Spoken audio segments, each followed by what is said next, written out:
The stifling heat of a Baltimore summer, young Frederick Douglass crouched in the shadows of his master's house, his heart pounding with a dangerous secret.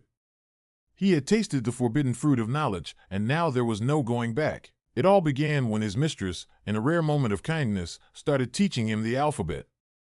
But when her husband discovered this, his fury erupted like a volcano.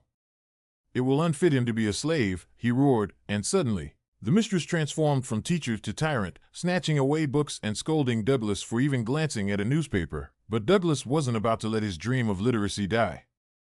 With a cunning that belied his years, he hatched a plan. Armed with nothing but scraps of bread saved from his meager meals, he ventured into the streets of Baltimore. There, he struck deals with white boys his age, trading food for lessons in reading and writing.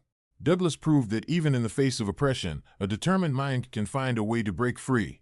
Douglass transformed himself from a slave denied education to one of the foremost speakers of his time. Knowledge makes a man unfit to be a slave. Frederick Douglass.